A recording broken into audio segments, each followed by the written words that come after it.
ಮಾರುತ್ತನೆಯೇಳೆಂದು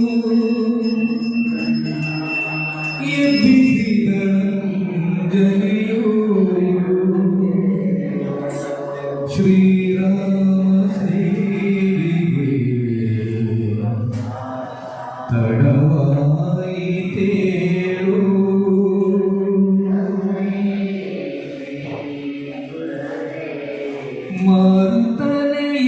ಮಾರುತ್ತನೆಯೇಳೆಂದು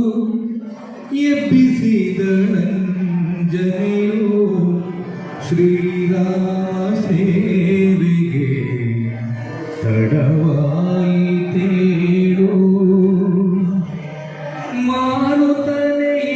ಮಾರುತ್ತನೆಯೇಳೆಂದು ಎಬ್ಬಿಸಿದಳಂಜನೆಯು ಶ್ರೀರಾಮ ಸೇವೆಗೆ ತಡವಾಯಿತೇಳು. ಮಾರುತ್ತನೆಯೇಳೆಂದು ಎಬ್ಬಿಸಿದಳಂಜನೆಯು ಶ್ರೀರಾಮ ಸೇವೆಗೆ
Krishna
छन्दः श्रीमन्महागणपतिर्देवता ॐ गणानां त्वा गणपतिगुं हवामहे कविं कवीनामुपमश्रवस्तमम् ज्येष्ठराजं ब्रह्मणस्पत आनश्चन्दन्नातिविश्वेदसादनम् श्रीविघ्नेश्वराय नमः तद्दृष्टाः परमं पदकं सदा पश्यन्ति गौरीविमाय सलिलानि तक्षणे एकपदे द्विपदे सा चतुष्पदे अष्टापदे नवपदे बभूकुशे सहस्राक्षरापदे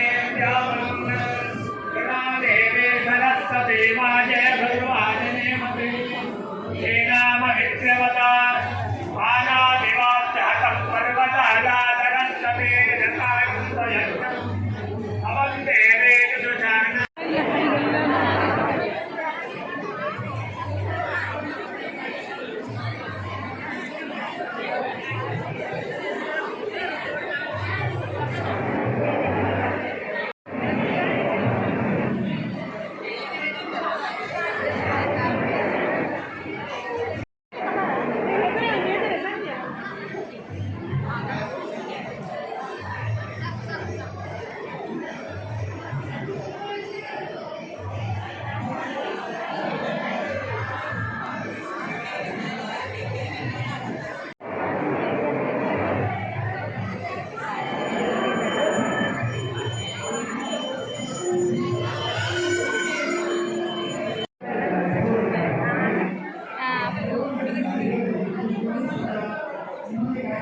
ಹರೇ ರಾಮ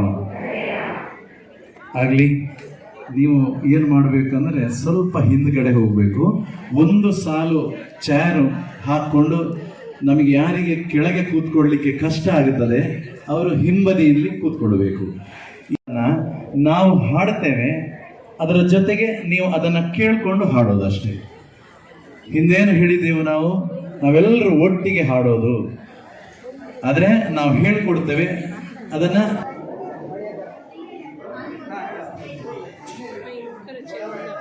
ಸುರುವಾನ್ ಇಷ್ಟ ಹತ್ರ ನೋಡೋದು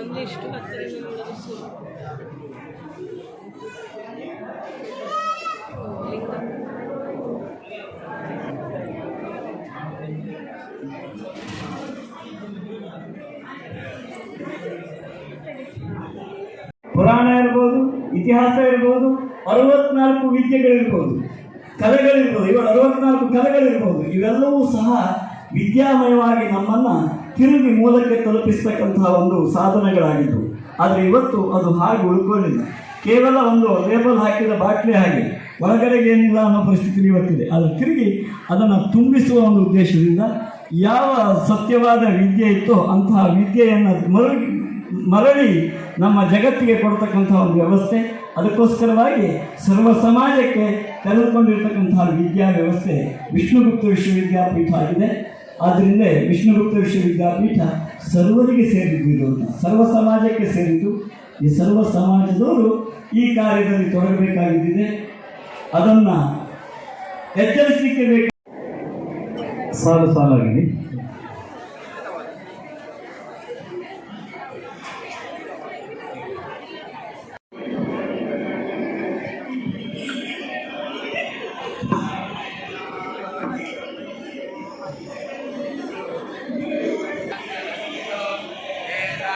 ॐ तच्छयोरावृणेमहे गातुं यज्ञाय गातुं यज्ञपतये दैवे स्वस्तिरस्तु नः भूतं यत्पुण्डरेकं पुरमध्यसद्गुस्तं तत्राभिदक्रं गगनं विशोकस्तस्मिन् यदन्तस्तदुपासितव्यं नो वेदः तस्य प्रकृतिलेनस्य यः परस्य महेश्वरः काषाय वस्त्रं करदण्डधारिणं कमण्डलं पद्मकरेण शङ्खं चक्रं गदाभूषितभूषणाढ्यं श्रीपादराजं शरणं प्रपद्ये इदं फलं मया देवास्ता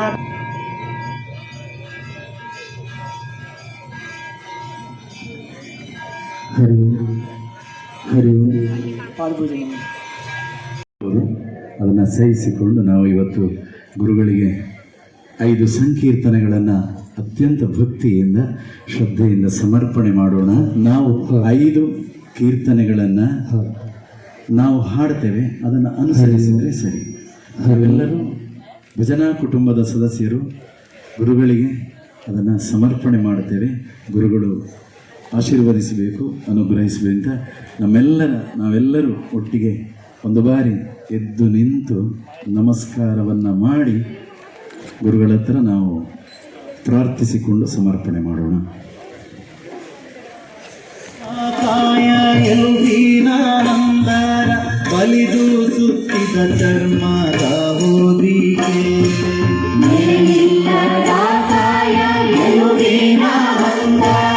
ಬಲಿದು ಸುತ್ತಿದ ಚರ್ಮದ ಹೋದಿಕೆ ಮಲಮೂತ್ರಗಳು ಕೀವು ಕ್ರಿಮಿಗಳುಳ್ಳ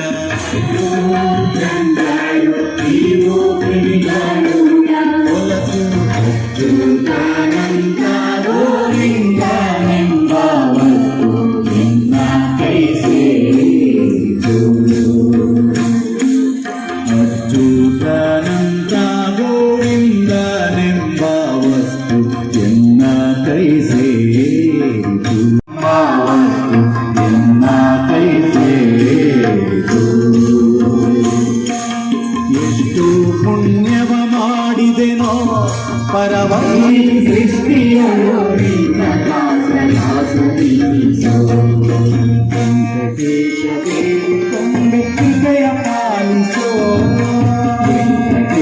ಮಾಡು, ಒಳ್ಳೆದಾಗ್ತದೆ, ಭಜನೆ ಬೆಳೀತದೆ. ಆ ಮುಖಾಂತರವಾಗಿ ಅದನ್ನೇ ನಾವು ಅನುಷ್ಠಾನಕ್ಕೆ ತಂದು ಆ ನಂತರದಲ್ಲಿ ಅದನ್ನು ಧ್ವನಿ ಮುದ್ರಿತಗೊಳಿಸಿ ಅದರ ಲೋಕಾರ್ಪಣೆಯು ಕೂಡ ತಮ್ಮಿಂದಲೇ ಆಗಬೇಕು ಅಂತ ನಾವು ನಿವೇದಿಸಿಕೊಂಡಾಗ ಅವರೆಲ್ಲಿದ್ದಾರೋ ಅಲ್ಲಿಗೆ ಧಾವಿಸಿಕೊಂಡು ಆ ಧ್ವನಿ ಸುರುಳಿಯನ್ನು ಅವರ ಅಮೃತ ಹಸ್ತ್ರದಿಂದಲೇ ಬಿಡುಗಡೆಗೊಳಿಸಿ ಅಂತಹ ಬಿಡುಗಡೆಗೊಂಡಂತಹ ಧರ್ಮಕ್ಕೆ ಕೈಬಾರದಿ ಕಾಲ ಅನ್ನುವಂತಹ ಧ್ವನಿ ಸುರುಳಿ ಇವತ್ತು ಶ್ರೀನಿವಾಸನಿಗೆ ಸಮರ್ಪಿತ ಆಗಿದೆ.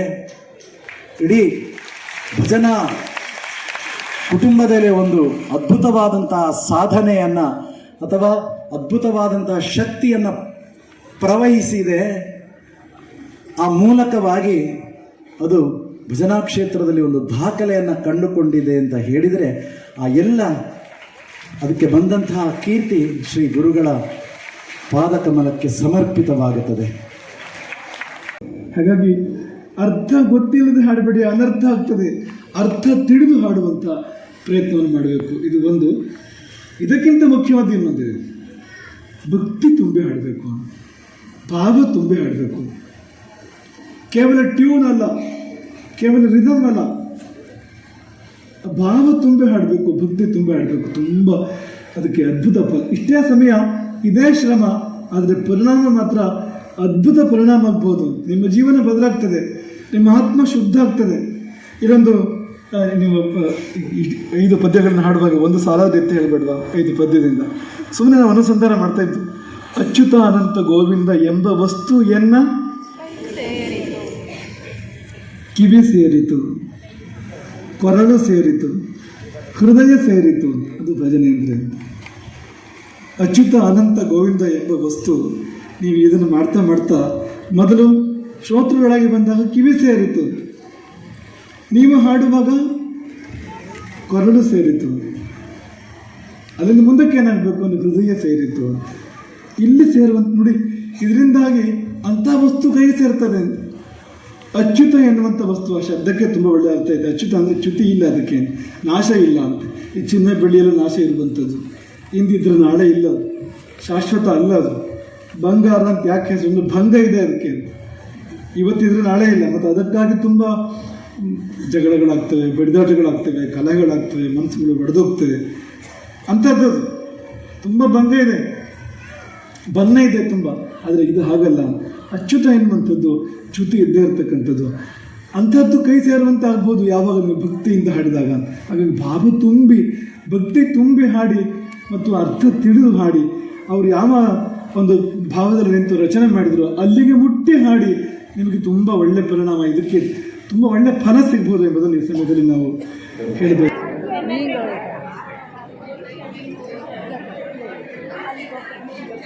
ನಮ್ಮ ಈ ಕಾರ್ಯಕ್ರಮಕ್ಕೆ ಶ್ರೀರಾಮ ಜಯ ರಾಮ ಜಯ ಜಯ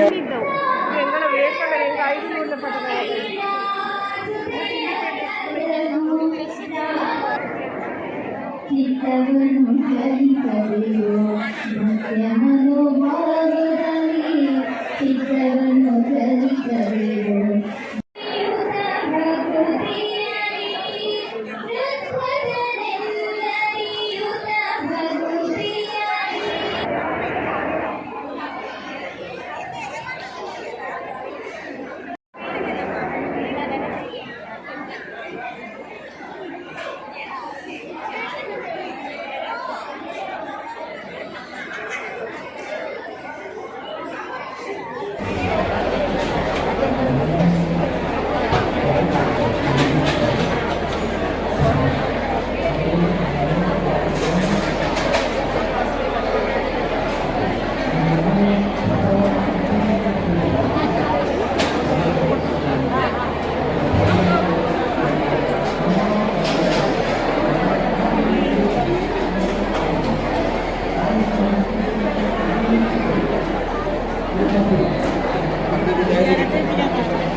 ನಾನು